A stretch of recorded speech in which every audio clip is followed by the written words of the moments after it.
तो हेलो दोस्तों, मैं आप लोगों के लिए लेकर आ चुकी हूँ एक न्यू ड्रामा जिसका नाम है द लॉज ऑफ कैफ़े। तो यहीं से हम अपना एपिसोड स्टार्ट करते हैं। तो ड्रामे की स्टार्टिंग हमारे एक कोर्ट से दिखाने से होती है, जिसमें एक लॉयर बैठी होती है बिल्कुल ही चिल मोड में, रिलैक्स में। और उसका नाम यूरी होता है। और यहाँ पे एक बंदा कह रहा होता है कि अगर तो विक्टिम ने अच्छे से रूल्स के मुताबिक डोर क्लोज किया होता तो वो आराम से सेफ्टी से वहाँ से वापस आ सकता था। तो यहाँ पर जो यूरी होती है ना, वो उसके कान के पास ज़ोर से ताली बजाती है और कहने लगती है कि तुमने कभी बेलर मशीन देखी भी है, अगर तो हम लोग उसको बंद ना करें, वो यूज़ होती है मेटल्स वगैरह को या फिर किसी भी शार्प चीज़ को क्रम्बल करने के लिए। उससे हम लोग अच्छे से उसको क्रम्बल करके दोबारा स्क्वायर शेप में करके उसको हम लोग दोबारा रीयूज़ में लाते हैं। तो यहाँ पे ना उसने बहुत ज़्यादा कि टॉप पहना होता है अनप्रोफेशनल, तो वो ना जज के कहने पे ब्लेजर पहन लेती है। इसके बाद वो अपनी बात को रखती है कि यहाँ पे मैनेजर्स वगैरह आने लगे थे, यानी कि उनकी कंपनी में कि ऊपर वाले लोग आने लगे थे। तो इस वजह से अचानक से विक्टिम को कहा गया कि तुम इसको बेलर मशीन को साफ़ करो, और इनको बंद करने की अथॉरिटी नहीं दी गई। हालांकि इसको देने की चाहिए थी। कॉमन सेंस ये कहती है कि अगर उसको बंद ना किया जाए तो वो वहाँ पे हम लोग आसानी से उसके अंदर आ सकते हैं, जिस वजह से उसकी डेथ भी हो सकती थी। यहाँ पे जजेस को चुप करवाने की कोशिश कर रहा था, लेकिन वो ही खुद जज को चुप करवा देती है और कहने लगती है कि यहाँ पे मैनेजर के पास जो ऑर्डर था, यानी कि वो उसको कह सकता था कि बेलर मशीन को बंद करके साफ़ कर दो, लेकिन उन्होंने नहीं करवाया। क्यों? क्योंकि उससे उनकी प्रोडक्शन रुक सकती थी। यहाँ पे उसके पास सबूत भी होता है जो कि वो दिखा रही होती है सामने। इसके बाद ना यूरी दिखाती है अपना इंट्रोडक्शन, जिसमें वो कह रही होती है कि मैं एक फाउंडेशन चलाती हूँ जिसमें मैं गरीबों को रिप्रेजेंट करती हूँ। और यहाँ पे ना इसके जो लॉ फॉर्म वाले लोग होते हैं, इसके मेंबर्स होते हैं, वो बहुत ज़्यादा खुश हो रहते हैं केस जीतने की वजह से। नहीं गाइस, ये रिज़ाइन दे रही होती है इस वजह से क्योंकि ना ये बहुत ज़्यादा ना गरीबों को रिप्रेजेंट कर रही होती है, जिस वजह से इनके जो फिल्म होते हैं उनको ना कोई भी मुनाफा नहीं हो रहा होता है हासिल। जिस वजह से ये लोग पार्टी दे देते हैं और कहने लगते हैं कि हम तो ज़रूर पार्टी करेंगे क्योंकि ये रिज़ाइन दे रही है।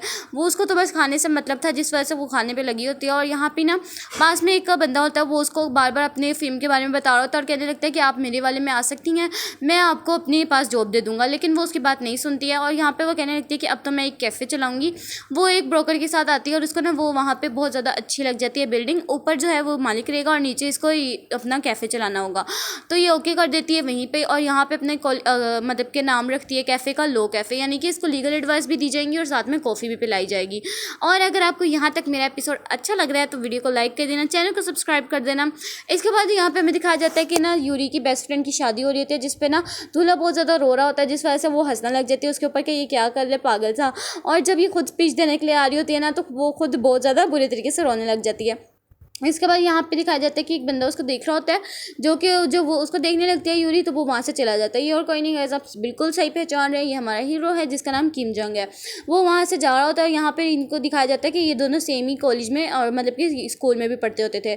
यहाँ पे किम जंग को दिखाया जाता है, जिसके पास एक लेडी आती है और कहने लगती है कि तुम नीचे आके कि अपने नॉवेल्स वगैरह लिख लो, क्योंकि यहाँ पे अब ये सिर्फ और सिर्फ अब प्रोफेशनल नॉवलिस्ट है और कुछ भी नहीं है। इसका कि ज़्यादा इनकम वगैरह नहीं आती है, लेकिन इसके पास 2 से 3 घर हैं जो कि इसके खुद की है, तो इसके पास अच्छा खासा रेंट आ जाता है। इसके बाद ना ये अपने रेंट वाले लोगों के पास जाके पूकी वाली पार्टी करता है, जिसका लीडर यही होता है और साथ में इसका दोस्त भी आ जाता है जो कि डॉक्टर होता है।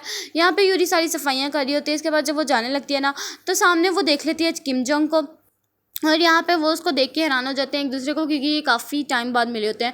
इसके बाद वो ब्रोकर को बुलाते हैं, कहने लगता है कि मैंने इसको ये नहीं देना अपार्टमेंट अपना। तो यहाँ पे वो कहने लगते हैं कि लेकिन मैंने तो सारा का सारा पैसा भी एडवांस में दे दिया, मैं तुम्हें अब ये लीगली कि अपने लॉज वगैरह बताने लग जाती है, मैं इतने ज़्यादा केस कर दूँगी अगर तुमने इस तरह कुछ किया।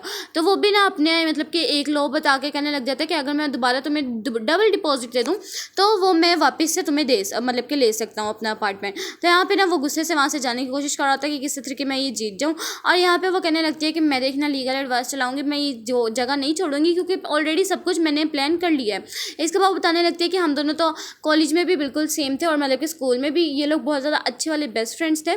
इसको ना कि ये लोग बहुत ज़्यादा खेलते थे, इंजॉय फन करते थे। इसके बाद ना यूरी ने इसको प्रपोज कर दिया था कि हम दोनों ना गर्लफ्रेंड बॉयफ्रेंड बन जाते हैं, क्योंकि हम लोग ज़्यादा देर तक तो साथ ही रहते हैं। तो ये ओके कर देते हैं। इसके बाद ना ये लोग डेट करना शुरू कर देते हैं। Same college, same school, same academy, same Twitter, हर जगह सेम जाते हैं। लेकिन अचानक से एक दिन आता है कि किम जोंग और इसको कहने लग जाता है कि मैं अब तुम्हारे साथ और ज़्यादा रिलेशन नहीं रख सकता हूँ और मैं तुमसे ब्रेकअप करके जा रहा हूँ।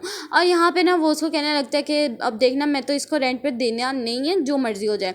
इसके बाद ना दिखाया जाता है कि नेक्स्ट डे ही उसके सामने एक लीगल फॉर्म आ जाता है, जिसके ऊपर लिखा होता है कि लीगली कि मैं ये डिपॉजिट अपना वापस नहीं लूँगी और मुझे ये सब कुछ लीगली ही करना है, अपने पास वो अपार्टमेंट रखना है। तो वो कहने लगता है कि मैं तुम्हें डबल डिपॉजिट दे तो रहा था, फिर तुमने इस तरह ये सब कुछ क्यों किया। कि वो कहने लगती है कि नहीं, मुझसे और कोई बात वगैरह ना करो, अब हम लोग मिलेंगे तो सिर्फ और सिर्फ कोर्ट में आके मिलेंगे। इसके बाद वो कॉल को बंद कर देती है और हंसने लग जाती है। यहाँ पे ये टेंशन में आ जाता है कि ये क्या है, मतलब मेरे फिर ये ज़िंदगी में आ चुकी है। इसके बाद ना यहाँ पे काफ़ी ज़्यादा वो वर्कर्स को दिखाया जाता है, क्योंकि इस दफ़ा लास्ट सुनवाई होनी होती है इसकी, और इसका ये लास्ट केस होता है, क्योंकि इसके बाद इसका रिज़ाइन होने वाला है। तो ये कहने लगते हैं कि अगर हमारी जॉब चली गई तो हम लोग क्या करेंगे। तो यहाँ पे वो कहने लगते हैं कि प्लीज़ आप एक दफ़ा तो आएँ ज़रूर, क्योंकि इसकी वजह से काफ़ी लोगों की डेथ हो रही है, क्योंकि ये लोग अपने प्रोडक्शन को ना रोकने के लिए बहुत कुछ करते हैं। इसके बाद ना यहाँ पे वो बंदा उसको करने लग जाता है, यानी कि जो इसका ऊपर का सीनियर होता है वो कहने लग जाता है कि तुम इस तरह के केसेस क्यों लेती हो, अगर लेती हो तो इतनी ज़्यादा इमोशनली उसके साथ अटैच क्यों हो जाती हो।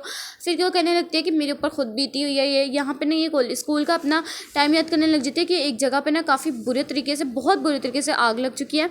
तो यहाँ पे ना ये बहुत ज़्यादा घबरा जाती है यूरी, क्योंकि ना इसके डैड भी वहीं पे कंस्ट्रक्शन वर्क पे काम कर रहे होते हैं।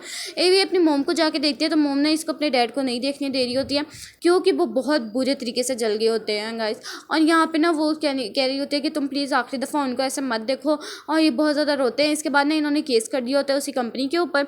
तो यहाँ पर जब ये केस की सुनवाई चल रही होती है ना, तो यहाँ पर वो कहने लग जाते हैं कि ये सब कुछ, एक जो इनका वाला लॉयर होता है वो कहने लगता है कि वहाँ पर एक केमिकल की खुदाई वगैरह हो रही थी और वहाँ पे ड्रिलिंग करने से वहाँ पे आग बहुत ज़्यादा भड़क सकती थी, तो यहाँ पे इनको ये सब कुछ नहीं करना चाहिए था। तो यहाँ पे वो कहने लगते हैं कि मैनेजर के दबके की वजह से इनको करना पड़ा था, इनके ज़ोर की वजह से करना पड़ा था।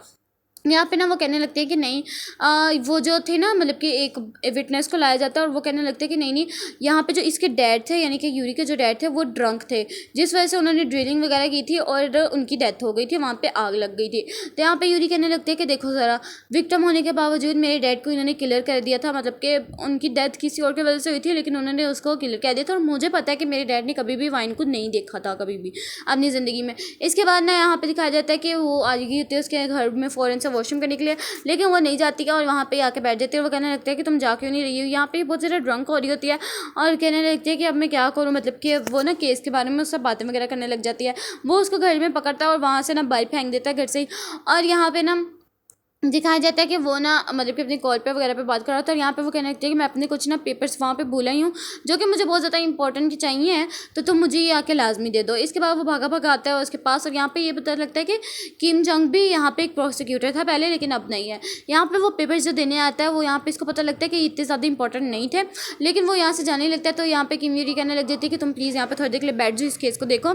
इसके बाद वो मैनेजर को बुलाया दिया जाता है और यहाँ पर ना इसको बहुत ज़्यादा ये किया जाता है कि कंपनी वाले बिल्कुल ही इनोसेंट है, इन्होंने कुछ भी नहीं किया है। लेकिन जब किम यूरी उठती है और यहाँ पे वो अपनी सवालात पूछने लग जाती है कि आप सच सच बताएं कि आपने उसको बंद करने की इजाज़त दी थी या नहीं। वो कहने लगता है कि नहीं, हम लोगों ने वो बर्लिन मशीन बंद करने की इजाज़त नहीं दी थी, क्योंकि उससे हमारी कंपनी को नुकसान बहुत ज़्यादा हो जाना था, प्रोडक्शन रुक जानी थी, जिस वजह से साफ साफ ये डिक्लेयर हो जाता है कि क्या कहते हैं, ये इसकी डेथ जो है वो ऐसे ही नहीं हुई, बल्कि इनकी गलती की वजह से हुई है।